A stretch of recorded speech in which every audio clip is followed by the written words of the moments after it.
3, 2, 1. Welcome to the pocket. And this week, we have a very, very special guest, an old friend of ours, Mr. Mark Bryan from Maryland. That's right. Terps. And before we go any further, Mark, I think the most significant thing about this conversation is, for me personally, it's very rare in everything land that I get a majority Maryland over top the Virginia contingent, because I'm like the sole Marylander from our band. So I had forgotten about that. Yeah. For those of you just tuning in to life and music as it was in the 90s, we played with Mark in his band Hootie and the Blowfish numerous times in the before times, before getting signed and all of that. And then also after. And then since then, just like all of us, Mark has gone on to do a whole bunch of stuff since then. And also, similar to Everything's Path, you guys just did a kind of like a reunion tour, or we don't even like calling it a reunion tour, but just another tour and kind of getting it back together, right? So that's right. It was a reunion on some level, I guess, but we never did break up. And but yeah, what a great feeling to get back with the guys and be able to like do your thing. And I'm sure you guys are feeling that too. So awesome. Yeah, 100%. I mean, that's where this podcast came from, was kind of figured as we were coming back together and kind of just exploring what that might be. Me and Craig and Nate, kind of the core pillars of everything, got back together and just had a conversation. And it was just like, dude, like, love you guys, miss you guys, let's make some music together. And so this talking about stuff and the hang, really kind of, that was the genesis of this podcast, and then like expanding that out to other people. So here we are. Very cool. Very cool. Well, thanks for having me on. It means a lot, guys. And it's great to reconnect with you.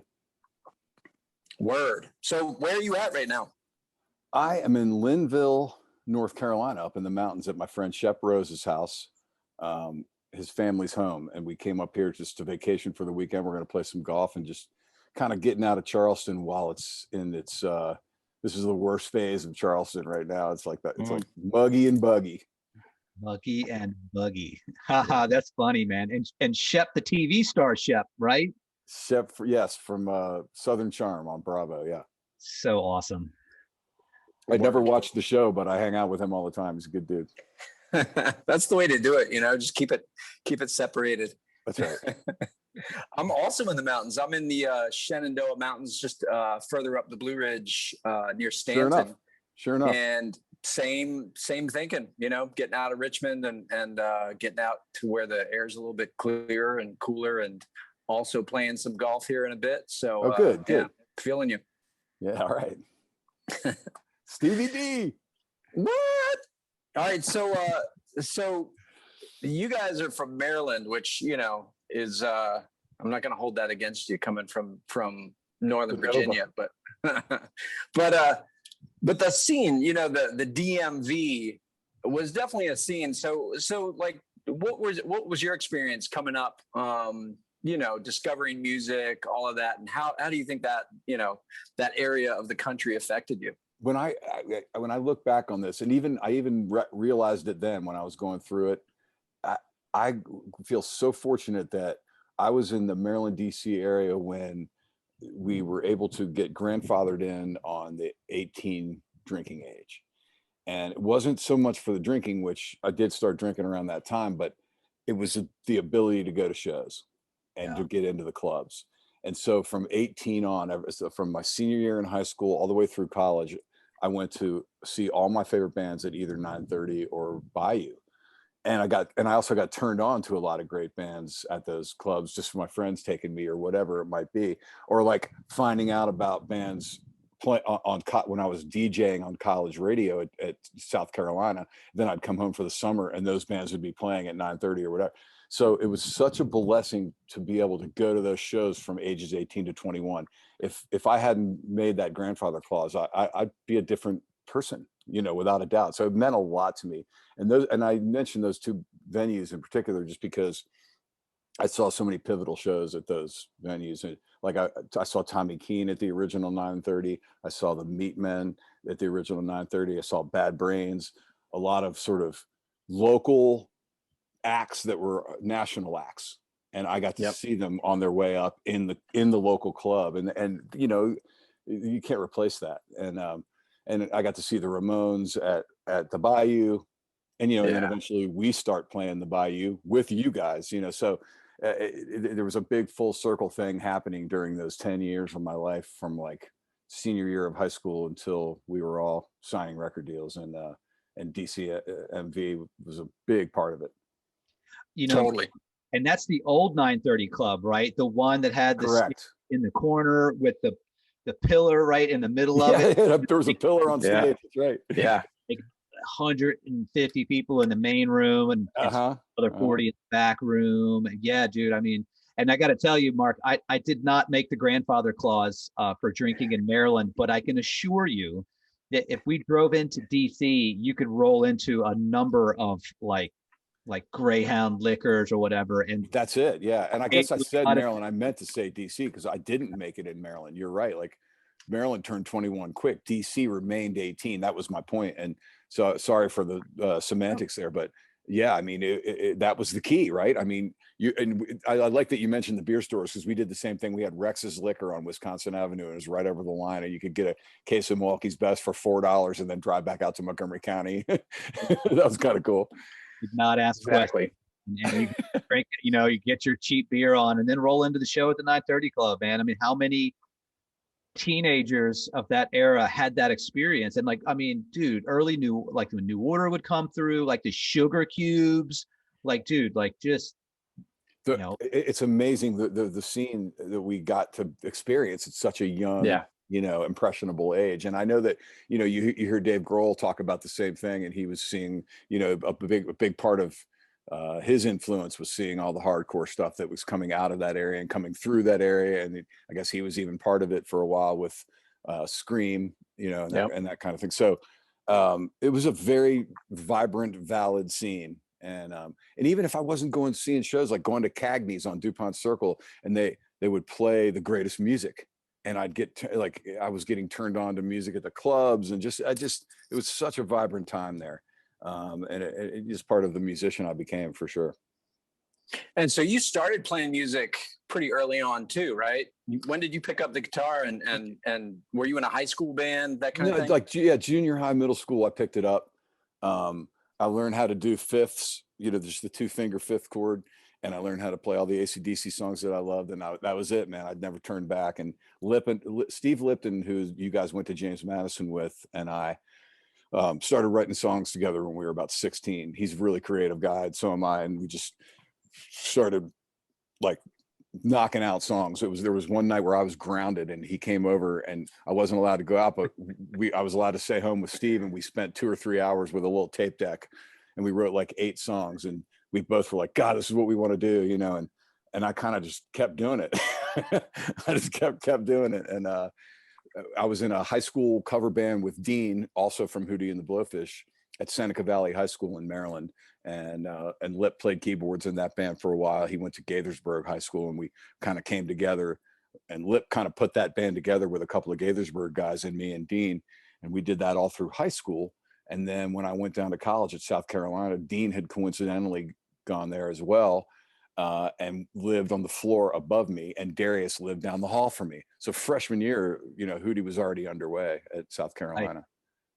Man, just switch out some of the names, and you got the same everything formation story. Right. I remember that with you guys. I felt so akin to you guys early on. And I also remember Lip telling me about you guys early on, you know, and it goes so far back, Stevie D, that your brother JVD was the subject of a song from Lip and them in the dorms, and it was JVD got a fake ID, and he got it from the DMV.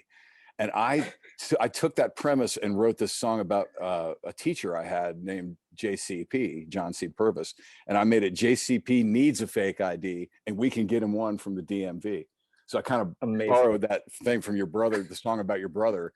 And that song is still, there's Hootie fans still today talk about JCP all the time. And it was totally influenced by a song about your brother. I mean, that's how far back our pasts go. Dude, that's crazy. So, I mean, this like opens up a whole world here, Mark. So a couple things. When I was a freshman at JMU and I was hanging out with Lip, he had cassettes of you. So he's talking about your band, and he had cassettes of you guys on college radio. Right. And he was playing these cassettes, and I think you guys would go out and do like party reports, and somebody would like do like helicopter and be like, you know, that was the weather. That was the weather reports. There were party reports too, but yeah. Yeah, dude, it was hilarious. Reports were like, it's a bit cloudy today over top of Columbia. You know, that's fun. You got get two guys doing it. It sounds like a helicopter. You know, so fun. Amazing. Yeah, Styles Bitchley. I saw that your all's call out to me on the email was looking for DJ Styles Bitchley. That was my air name. So thanks for that call. I haven't heard that in a long time. I was wondering if you were gonna. I was like, hopefully, I'm sure he knows what up. You know, what's up. Yeah, so moving forward, you know, we're at college now, and the parallels continue. You know, we get together, we start practicing, you know, we're writing songs together, we're playing whatever shows we can, open mic nights, fraternity parties. And now we're talking about the mid-Atlantic scene, you know, and there were lots of places to play. In the summertime, there's the beaches. During school, there's like, you can't drive an hour without, you know, hitting another, you know, university town to play. And so you guys, same path, you know, you guys were doing kind of a blend of originals and covers and starting to write songs and stuff. And where did it really lock in for you? Like where, you know, like what was the experience or an experience where you were just like, oh, okay, this, you know, the songwriting and the playing out started senior year of college. We were getting out of Columbia a little bit and going and playing Charleston, or I remember playing a couple shows at Presbyterian College in Clinton, South Carolina, which was just sort of like surreal and culture shocky, but cool. And like trying to get up to Clemson, that kind of thing. And we were starting to branch out senior year, and we were starting to write songs. And then all of a sudden everybody graduated, and it was that crunch time. And we had to throw, everybody's had to throw, we had me, Dean, and Darius at the time, because our drummer Brantley from college decided to move on. So it was just the three of us. And we were like, are we going to go get real jobs, or are we going to do this? And we all three put our hands in and said, let's do it. And we went and got Sony to play drums. And the first song he brought in was Hold My Hand. Dude. True story. Yeah. It's such a good story. And then Darius was writing Let Her Cry, and I had written the music for Only Want to Be With You. It was all around that same time. So like, it was just sort of happening, you know, right after school there. And we got after it, and we started going out and playing every club gig we could get, just like you guys. And we would run across you guys in the clubs here and there. And, you know, always loved your all's live energy so much, man, because I was a huge Fishbone fan, and you guys were clearly inspired by them and many other bands. But there was this live energy that you guys had on stage that was unparalleled by almost any acts at the time. I could think of maybe Egypt. You know, there was a few Bad Brains or 24/7 Spies. There was a few bands that had that level of energy, but not many. And you guys had it, and you had such a unique sound. You know, it's almost like it's hard to compare your sound to anything, because it's everything. I didn't even mean to do that, but seriously, like that was such a cool thing when I would see you guys back then, because I could see your songwriting, how creative you guys were, and how you were trying different styles and trying to mix things together, and it was really inspiring. So good times, man. That's super good times. Spot right there, brother.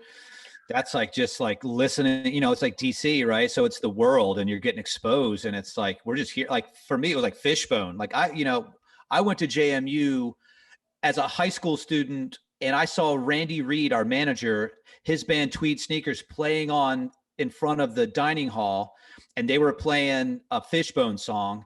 And then I was actually with Lip. I was at a party, and I heard that song, and I thought it was Randy's band. And I was like, I think hilarious. This is the coolest thing ever. Yeah. And someone was like, no, this is Fishbone. And I was like, what's that? And then you hear that, and then seeing that band, I was just like, it was like the light switch just was like off, and then it was on.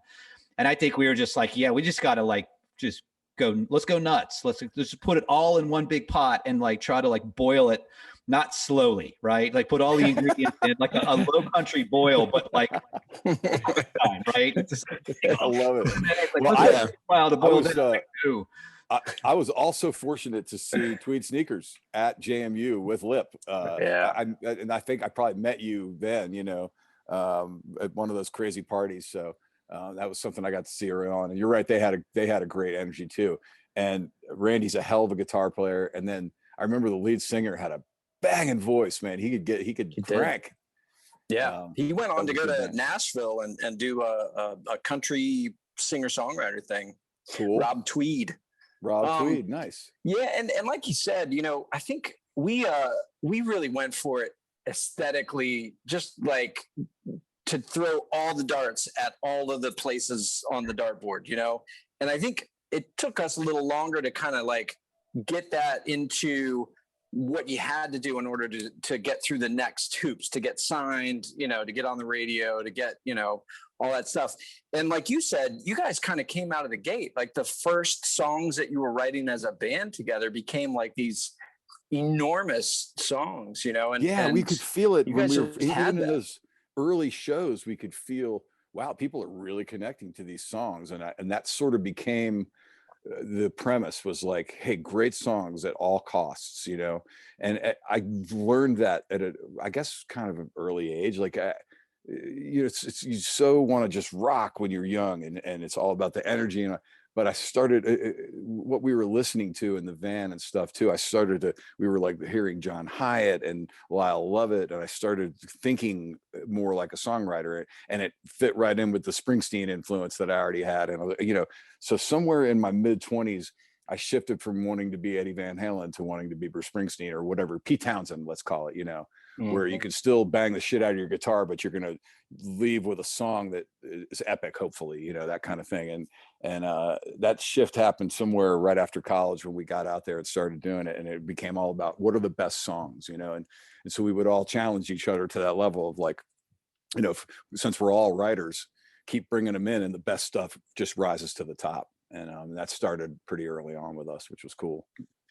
Yeah. And we felt it when we came down, like playing with you guys for the first time, I was like, oh, okay, like these guys have some stuff going on here. And then there was also the vibe, between Charleston and like the Windjammer, Music Farm, Hilton Head, Old Post Office. There was a vibe where like what really worked, it's everybody's hanging out at the beach. It's got this, like, there's a lot of good looking girls. Like the whole thing is just like, what you guys were doing was just like, poof, like right down the pipe, Yeah, you're right. I mean, it wasn't just us. I mean, we would go see other shows, and you're right, those scenes were just electric at the time. The one thing I remember so vividly about the Hilton Head / Windjammer, Isle of Palm scene there in Charleston, and maybe a little bit of Myrtle Beach, and even the North Carolina coastal clubs. I remember vividly that the most important thing there was the turnover of the kids coming through every other couple of weeks, because it would be a new batch. And so where I really learned about that was Hilton Head. The guy, if you guys remember old Jack Tarver from the old post office. Oh yeah. Jack's big thing was, if you're going to play my club this summer, you got to come back and play every 2 weeks, because there's going to be a whole new crowd every 2 weeks. And if you can't do that, I'm going to get somebody else. So you had to do the every 2 weeks thing. And so for a while we were like, why are we routing around this crazy old dude? But then we realized we were playing to a different crowd every 2 weeks from a different place. Next thing we knew, we could play Ohio and, Tennessee, and places that we did because people had seen us in Hilton Head. And so it was amazing how you could branch yourself out from those coastal towns in the summer. And I'm sure you guys felt that, especially in the North Carolina thing. Yeah, because everybody, even then, people were coming down from the Northeast, all those schools, and coming to like Outer Banks and Virginia Beach and Ocean City. And so, yeah. And all of a sudden you have a whole new fan base from those places. And that just, I mean, that was huge. Yep. Yeah. Suddenly we can play Princeton, and all great of that. Example. Yeah. Yep. Totally. So moving forward in time again, you guys get signed, and it was interesting because we were wary of that whole thing. We had seen it happen with some bands where they got signed and it didn't end well, like it ended up being like a more of a curse than a blessing, and getting signed. Our own experience with Capricorn was not a good one at all. And you guys got signed, and I remember hearing like, yeah, they're going out to LA, they're going to do this big record, and they're pouring a lot of money into it. And it's like, oh shit, here we go. Like this is, it's all on the line here for these guys, is it going to work? And then fast forward, and like, you guys are on the radio, and you guys are like, we're listening to like Casey Kasem, and coming up next is, for number one, is it going to be Madonna or Hootie and the Blowfish? We totally worked. We had the same reservation that you're talking about. And we had that same reservation. And so the key for us was, to keep it about the, let's see, how was I going to put this? Okay. We knew that we could continue on our own doing what we were doing. We had already had a level of success that, so we had a sort of confidence going into it that we don't have to do this. We want to do this to help take it to the next level, but we don't have to do this. So what we didn't do was take the big advance. It was not an expensive project. That was probably a rumor. We did the whole thing. Cracked Rear View was made for 90 grand and 45. Really? Yeah. 45 grand of that was, or 40 grand of that was Don Gaiman, Yeah. And so that's studio costs and where we lived in North Hollywood and everything. The whole record was made for less than 90 grand, like 89 grand. True story. And so I didn't know that was our approach to it. That was our approach to it, is like, okay, if we are going to do this deal, let's not be the idiots that go take the big signing bonus and then never are heard from again. Let's just do this thing modestly and do it the way we would do it. So we got the best producer we could find, and that was the smartest move we ever made, because Don Gaiman got us. He got it. And he had done the Mellencamp albums, and he had done REM Life's Rich Pageant, and it was just exactly the right fit for us. And so that was the smartest investment of the whole thing. And that was half the budget right there. So I think that helped a lot. I think the label looked at us like, okay, these guys aren't trying to be like, they're not trying to become big rock stars and take us for a bunch of money. They're willing to do this thing right. And so we did the album cheap, and we put in the time with all the radio stations, and we did the blue collar approach to it, and it paid off. And it was also the right songs at the right time, obviously, Yeah, totally. What a powerful, like, the summation of it, but from like our experience, like what you just said is like so incredibly important, which is like something you guys have always had, which is being grounded, right? Just approaching it like, let's just be grounded. Let's just be who we are, which is like super hard in this business. I mean, I'm guilty of not doing that, right? And we had our own turn of things, and I had my own like lack of sobriety in these things. But we had actually just spoke with Ryan Nichols, who was our old sound guy, and he does stuff for Switchfoot. And he was like, yeah, when people ask me about how to stay relevant, he's like, I tell them, make the right moves and don't spend all of your money so you can stay in the game. And I just think that, like, what a huge thing for you guys to have watched it from the outside, to watch you guys explode, but to see like there's groundedness, and you guys are what you are, and you're sticking to that stuff. And that's just so powerful, man. Like, nobody. Yeah, I was so thankful that we did that early on in our career. It was definitely the right approach. And we did a lot of things right like that. Like, we kept our publishing between the four of us, and it just was really smart. But that's not to say that over the years that some of that didn't kick in. And like, just like you were saying, where you start to believe the hype. And I was definitely guilty. All four of us were at one point or another. And we've had some people go through recovery as well. And so it's certainly, the amount of success we had was not expected. So therefore wasn't the easiest thing to handle. But the fact that we can still get together in 2019 and play, and the fact that we're getting together next January for a show in Mexico, I mean, it just says so much. I think what it says the most is that we're kind of best friends before we're even a band, which is so cool to be able to say. It's like the band is so important to all of us, but it's kind of secondary to our friendships, which is really cool. Yeah. Yeah. That, and like Craig said, that authenticity of it's not like you guys were doing something that wasn't you anyway, Right. That's right.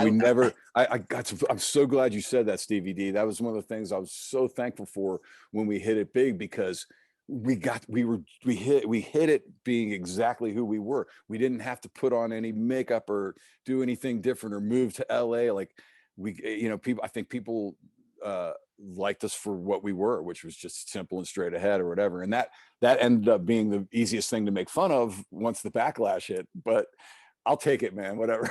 Dude, it was great great to not have to be Marilyn Manson, and put on makeup before every show and try to be some character. Like I just was so happy to just rock and be myself. And that was a great thing. Well, I think, go ahead, Steve. Go ahead. Well, on that note, I've told this story hundreds of times about you guys, which is, before all that happened, I remember playing shows with you guys and you were like Chuck Taylor's cut off shorts, a shirt that's been washed like a gazillion times, got holes in it. And then, you guys got launched into the stratosphere with that record. And we were still kind of working our way. And then finally, once Hooch was on the radio, then we got to play some shows with you again. And I remember seeing you, and you came off the bus, Chuck Taylor's cut off shorts, holy t-shirt. And I was just like, now that says a whole hell of a lot about somebody, and like, even though your decimal point had moved over a couple spaces, you were still the same dude, and like hanging out with you, it was just like, yep, and we picked right back up. And that says something about you. Thanks, man. Thanks for saying. I appreciate that. Word. Yep. And right back at you all, man. I mean, every time we've run into each other, including right now, it's just like, steady. And I like that in old friendships. It's cool. So let's do a show together again. Dude, we got to do. Let's Speaking of which, I'm going to use this moment. I'm going to use this moment to begin the co-promote, because Friday, October 15th, I'm playing at Ram's Head on Stage in Annapolis. And Saturday, October 16th, you all are playing in DC at the Hamilton. The Hamilton. So I think we should work a little co-promote and get our fans to come see each other at these two shows. You know what I mean? And have a good old hang. So Lip and I have been kind of making plans to come see you all at the Hamilton that Saturday night. So and I'm making plans to come see you guys Friday night too. So let's do that. And he'll be playing bass with me that night. Lip's going to be playing in the band that night. So that's cool. Word. Racer X, the Maryland music scene. Lip. That's it.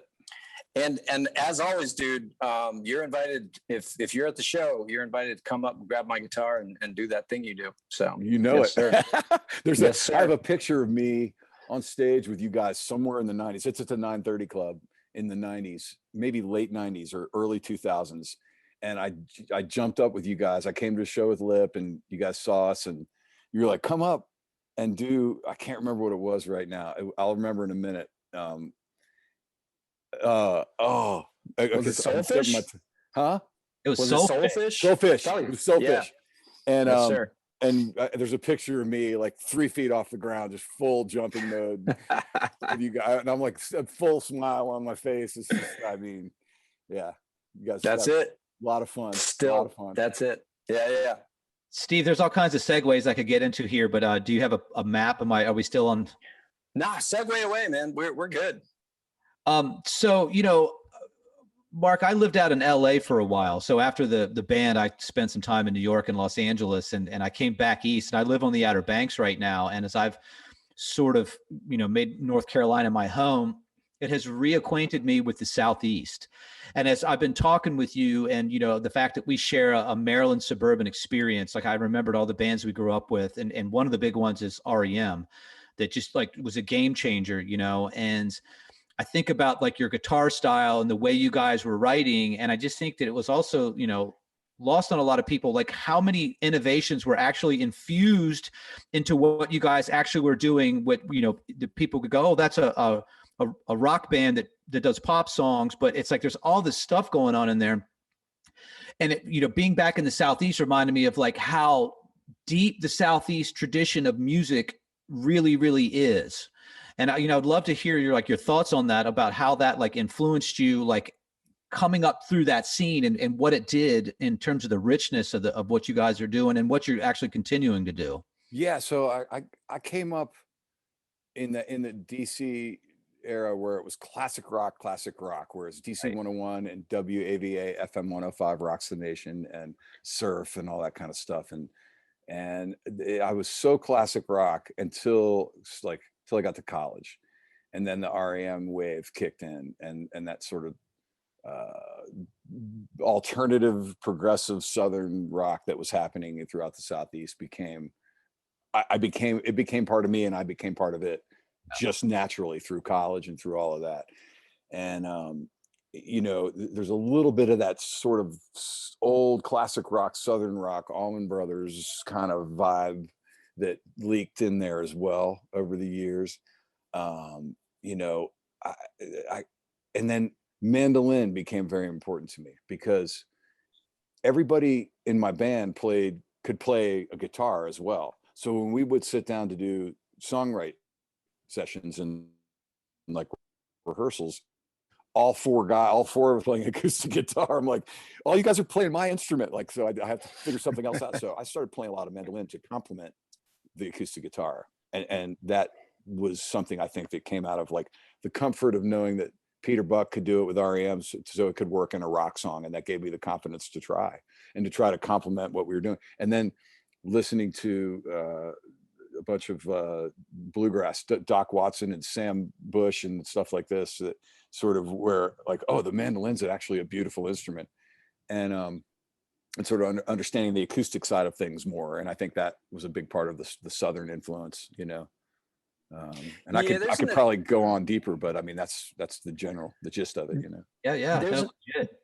There's an aesthetic to that. A lot of that stuff you're talking about. And I think it definitely shows up in your playing, that when you take a solo, it's really lyrical, and everything that you're doing in the whole band, but you especially, it's all in service of the song, and it's not about the flash or the, hey, check me out, like you said, you stopped wanting to be Eddie Van Halen, but that's like when you think of REM and like a lot of these other bands you're talking about, that's what it's about. It's about, creating the fabric that best supports the song, and that everything else serves that. That's exactly right. And it made me want to made me try different instruments to come up with the right parts for the song and that kind of thing. And it was less about how good of a guitar player can you be. It was less about that and more about how good can you make this song sound. It doesn't matter what instrument you're playing, But with that said, there's a lot you can do with a guitar to make songs sound good. And so I still to this day am exploring that, Totally. And playing a guitar solo that somebody can sing instead of playing a guitar solo that shows off your technique, Can I throw Mark Knopfler out there as sort of one of my influences on that? Like, I feel like growing up, Mark Knopfler, he just the way his guitar would sing around. Sometimes his guitar was singing more than his voice because he was kind of a monotone singer, right? A lot of times. So like, I think that sort of tasteful approach to leads was a lot of Knopfler influence. And definitely Pete Townsend too, who he shredded some early on, but he wasn't much of an over player. Pete was usually in service of the song as well. And so those, I think Townsend and Knopfler were big influences on me with that, more so than anything Southern rock, Yeah. Hey. Yeah. Steve, what do you got for us, buddy? Because I got more segues. All right. So moving forward in time again. So post selling 20 million albums, you got into all kinds of stuff: golf, charities, Carolina studios, your own solo work, Chucktown, all this stuff. So let's talk about that a bit. And like, there's, we could go 3 more hours with all that. So kind of whatever you want to kind of plug or what's most important to you to talk about. But then the question I have is like, just how do you keep it all straight? Do you have somebody like organizing all of these different plates spinning, or is it just kind of you've been able to do kind of whatever you were feeling at the moment, or like how have you found a path? Okay, that's an absolute great question. So when we took a hiatus somewhere around 2008, I guess it was, there was a agreed upon hiatus with Hootie. Hey, we've been on the road for 20 years here.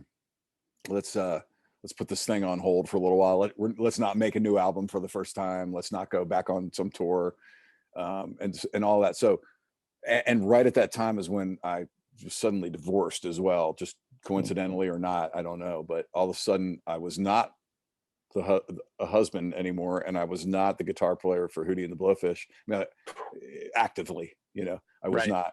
And so suddenly I had kind of an identity crisis, well, God, who am I then? This is all I've been for the last 10 or 20 years, is those two things, like just trying to make a family and trying to be a great band member in a great band, and all of a sudden those things were gone, So it's the midlife crisis, so to speak, but I turned it positive as quickly as I could and said to myself, where are my strengths? And producing music was something, just like you were talking about earlier, where I've always had a knack for parts to service the song. I've been able to sort of parlay that into a producer skill set. How do I help other people make the best out of their songs? How do I identify the strength of another artist and help bring that out, like a coach would of a player, that sort of thing? And that was a good fit for me. I grew up playing sports. My dad was a coach, and I had all this knowledge of how to make records. And so I started producing, and I've produced since 2002. I think I've produced probably 8 full-length albums, and probably about more than 200 other tracks. And I have an engineer that I work with who is my guitar tech from touring with Hootie. He's also a fantastic studio engineer, and his name is Mikey Costanzo, and he and I are a team. And we just built a new studio at my house in Charleston. And so that is lifelong. Ever since we took that break with Hootie, that's just, I know that's something I'm going to do for the rest of my life, which is to just produce great tracks. Like I'm in on that. I'm a lifer there. Sometimes it's the stuff I'm writing and want to put out. And sometimes it's other artists that I'm producing, and sometimes it's just Hootie doing pre-production for an album. But I love that whole vibe of being creative and being in the studio. And I've built my new workspace, and I'm going to do that till I can't. So that was the first and foremost thing that I sort of found as a new identity, was like, hey, I know I can do this for the rest of my life, even if I never play another live show again. So that was that. And then right around that time, in 2010, I got an offer, 2009, to help develop a music industry program at the College of Charleston. And oh, nice. Yeah, and that's just not something you say no to. So I did that for 10 years. I was an adjunct professor at the College of Charleston, teaching an intro to music industry course. And I was also the artist in residence, and we just sort of developed several classes and had guest speakers in all the time and that sort of thing, and tried to help kids understand what the entertainment industry is all about. Hey, if this is what you really want to do, get ready for it. Here's how it works. And so that was one of the most rewarding things I've ever been involved with. Really happy I did that. Could see myself doing it again, but that's not where my heart is. My heart is in making music, not talking about it. But I think I was effective, and I think I helped a lot of kids coming up understand the business, which is good. And so I would do that again if the opportunity was right. Yeah. So on that note, what's like the top 2 or 3 things that you would tell somebody if they really want to be in the music business? Like what really matters? What should a 17-year-old kid be doing right now? Okay, great question. So first thing I would go into is to understanding that for every song, we would start with the song, because there is no music without songs, right? So for every song, there's the song itself, the publishing side, so to speak, and then there's the recording, which is the master. And for any one song, there can be 1,000 recordings or masters, but that song is always that intellectual property that exists. And so trying to understand that difference between the intellectual property and the recording. Those are 2 separate things. And the whole industry is based monetarily on those things being separate.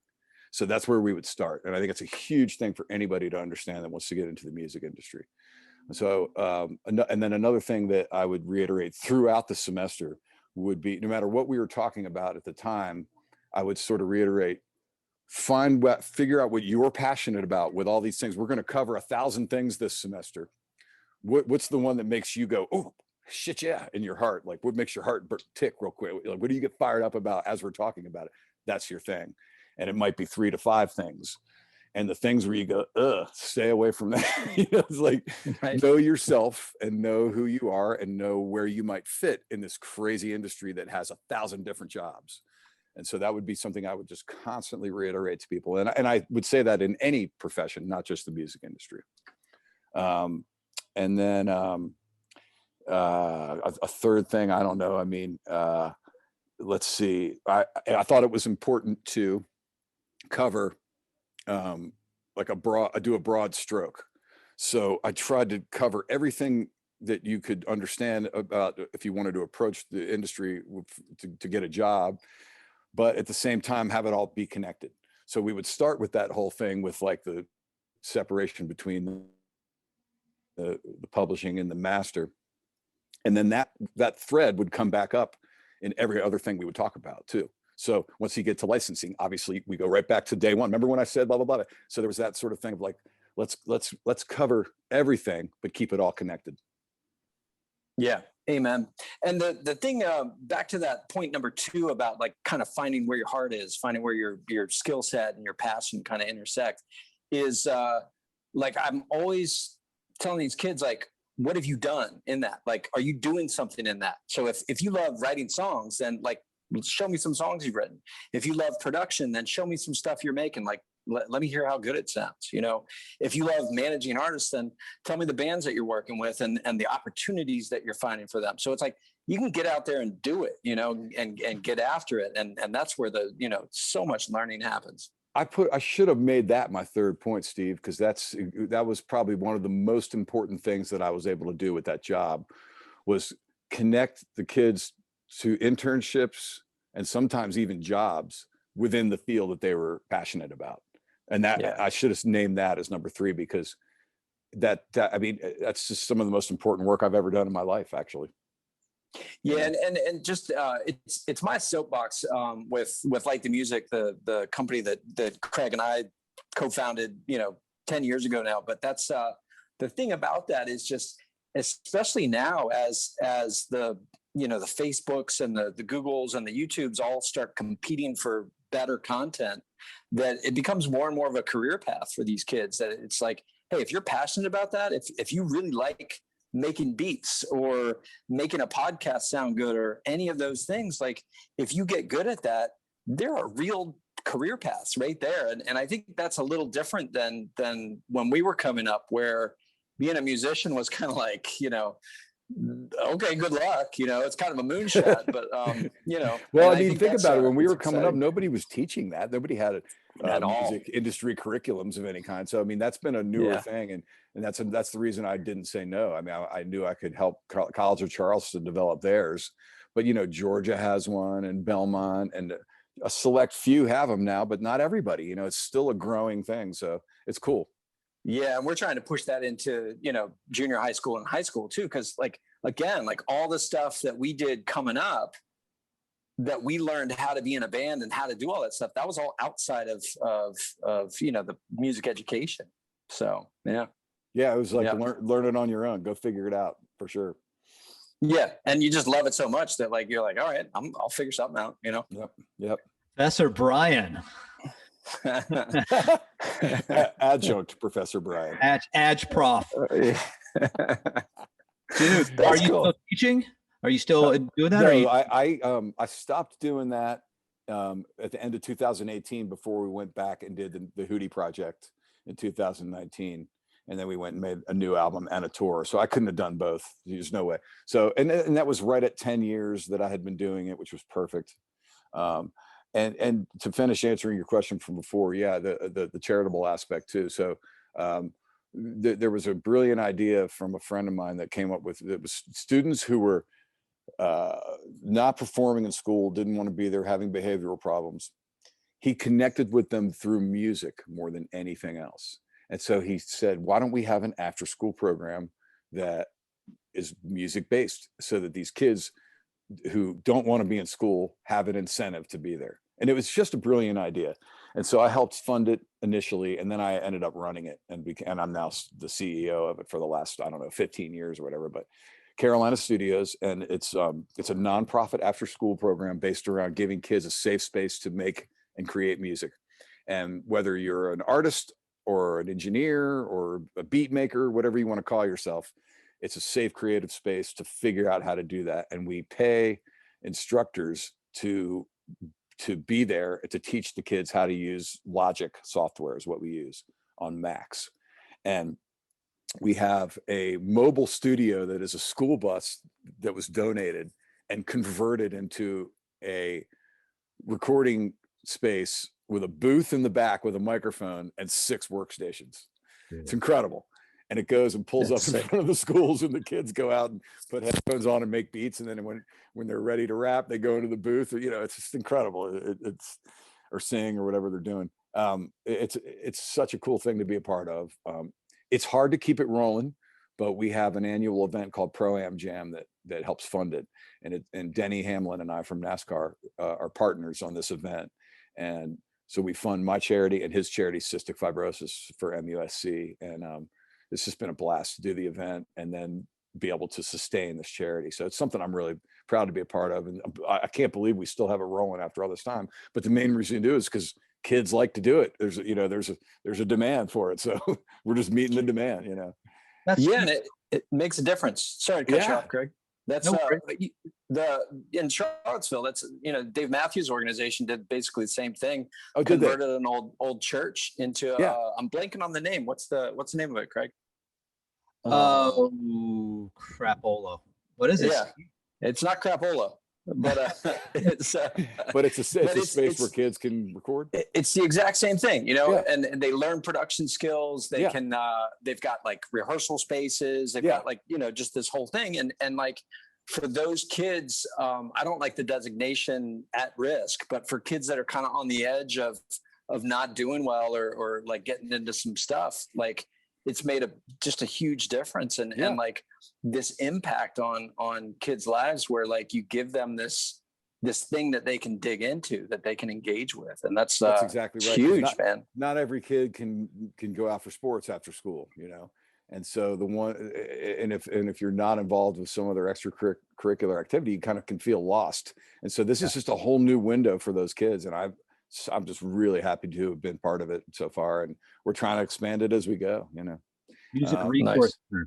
But and then there's probably some other things I dabbled in that I could talk about, but those are probably the main 3 things that I got into when we were off, and I really felt strongly at the end of that period after those 10 years of teaching that my place on earth is to make and create music and put it out. And so I went right back after the Hootie project and made another solo album as well. And, so I've cranked out 2 albums in the last 3 years, and I don't see myself stopping at this point. It's just it feels so good to be back in that creative mode again and be out playing shows live. And I don't know, I'm loving it. Yeah, I was going to ask you, that's the next question on here is what's your most important thing? And I think you might've just answered it. Well, it's what I said earlier when I talk to the class. It's that same thing. It's finding the thing you're passionate about. It's like if our purpose on this earth is we were all given some gift, whatever it may be. You might be a great chef. You might be a great, needlepoint person, whatever you do, you have some gift that you're good at. We're all here for. And I think our purpose is to serve with that gift. And I feel more than ever that I've been given a gift of music and melody and like you said, how to serve a song. And if that's my gift, then I'm going to live the rest of my life trying to serve that purpose. That's where I'm at. Amen. Yeah. Amen. Mark, thank you so much for saying that. It's so powerful. And as you're telling this story of all the things that you're touching on, I think that for people who are listening to this podcast, we had a zeitgeist of a hit song called Who Got the Hooch, right? The song was huge. The band kind of was we had a career. It was awesome. We were creative, awesome. I don't think people realize the level of success that you guys had, right? So it's like this huge explosion of like pop culture, but like what you're telling me right now, like there's all of these threads that you guys were involved in and innovating on, and like even your tie into the NASCAR driver, where you guys were innovative, like connecting to sports, like publicly saying, hey, this is what we're into lifestyle wise, and we're going to weave that into our story. Like people were not doing that at all. And the fact that you guys did that, and you're like, are a few years removed from the giant explosion of success, but there's all these threads of giving back to the community, of teaching, of like, still working with people you met in the sports world. And that like, the fact that you guys are out playing again, it's got all of this other stuff attached to it, right? So when you guys play the big shows that are coming up, I think you have some stuff in Charleston coming up, right? I just played a show at the Windjammer, actually. Yeah. Okay. And it's like the fact that stuff is, you're not just playing for yourself now, right? It's like there's other stuff involved, and it's like this whole ecosystem, and it's just super cool, man. Like I was feeling all of what you were saying and thinking about where you guys came from, and it's just like it's a garden, right? It's a garden. That's great. So you're right. It's a great example of, if you are having your passion, that it's sort of the right things will rise around it, and I definitely feel like there's some of that going on at this point in my life, where I've just followed this dream for long enough to where I can settle in and be comfortable with, I know this is who I am and what I want to do for the rest of my life. Dude, amazing. I mean, I don't know where we go from there. I can find more segues, Steve. Well, I've got one more question, and it's kind of a personal, practical question. So we're just kind of like, it was funny. We as everything, we kind of dipped our toe back in, and then COVID hit, and so we got this like sort of automatic timeout for a while, and right. we just played our first show, like our first proper show as a band, and we've got this great bass player playing with us, and some other guys on keyboards and sax, etc. And so as we're sort of getting back into it, I wanted to ask you, like any kind of practical advice for, what to look out for, what to kind of focus on to like sort of launch again, to get back into it and to do it in an authentic, healthy way, Yeah. I would say like, first thing is like everyone's input is important. That kind of thing of like, really, for me, I didn't learn this until some years went by, but really approaching it humbly to where everybody's input is so important, knowing that yours will still be crucial and knowing that yours is still part of the overall sound and all that. But like just being really open to the process is one thing I'd say. That it just never have I felt more that the whole the benefit of the whole is greater than any one. I feel that stronger than I ever have in my life. So I'd throw that out there. And then I would just say like, have fun. Cause like, that's why we started doing this in the first place. Remember when you were like 17 and you were, it was only about having fun. And so it still can be and should be. And then kind of like we were saying a minute ago, the rest will just rise around that, Yeah, that's what makes it sustainable. If you get those first two, like, and it's funny because as we've come back, I think we're doing a much better job of that, where just like, I think you said it really well, but like my creative ideas used to be so important, and I'd be like, oh man, this, like we got to do this like crazy 7/8 thing before, we go into that second chorus, and just being, I think there's a real wisdom, especially now, however many years later, for all of us to like agree on something. Yes. That's probably where it's at, That's like, right. That's probably right. the sweet spot. Yes. Interesting. Yeah.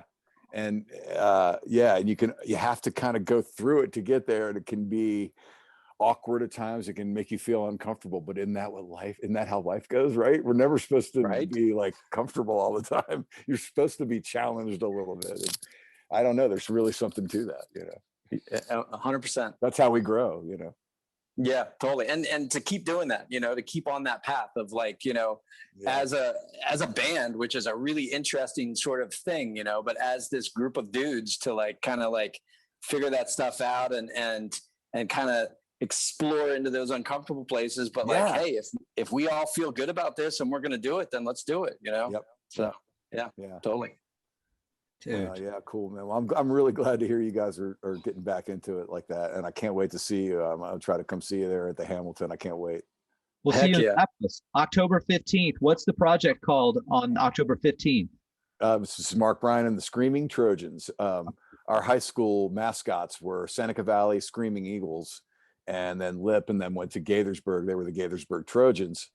So the band is, once again, just like my high school band, it's mixed up of Seneca Valley and Gaithersburg people. So the Screaming Trojans. Dude, full Maryland, man. You're going full Maryland. Full Maryland. Well, it's kind of cool because the band is made up of guys that, I mean, two of the guys in the band I've known longer than Lip. Crazy. Yeah, this guy, Kevin Heister, plays some rhythm guitar and sings. And then I've known him since our parents even went to high school together. And then like this drummer named Ricky Slezak, who I met in 4th grade, is this incredible rock drummer who can play like all the Neil Peart, all the Stuart Copeland, everything. And then we have this kid named Scott Tucker, who's a singer from Rockville, who married a girl that I grew up with, who I've known since kindergarten. And so it goes way back with these people. And then Lip, Lip, like he's like, I've known him, you know, the least of everybody in the band. And the kid who's married to the girl I grew up with can sing Rush and The Police and Zeppelin. And you guys know how hard that is to come by. Somebody who can sing those kind of songs full voice. And so this dude can do it. So it's been like my dream since high school, and I can do it now. I can put Police songs and Zeppelin and Rush covers into my set. And so like, I'll be singing my stuff and I'll do a couple Hootie songs. And then I'd turn the mic over to Scott Tucker and he starts singing like Red Barchetta, and Ricky Slezak's playing every lick. And poor Lip's like, you guys expect me to keep up with all this shit? but then if you know Lip, he will work till he gets it, because that's the kind of guy he is. And so he's learned every song note for note. He's great. So it's a really fun band to be in. Yeah, I didn't know that it had that part to it, so I can't wait to see that. That's cool. Yeah, it's a really cool sort of old school, growing up with your buddies thing, but they're also great musicians and very professional. So the most of the set is me doing my thing, you know, and then we just break off into these cool covers. It's all over the map. It's so much fun. So, word. All right, well, I gotta jump, man. I got a tea time at 5:30. So, thank you guys so much. Yeah, this has been so good. It's great catching up with you. Can't wait to like hang in person. That's going to be super fun as well. We're doing it. Thank you so much. Heck yeah. Craig, take us out, brother. Okay, yeah. So you have been listening to The Pockets.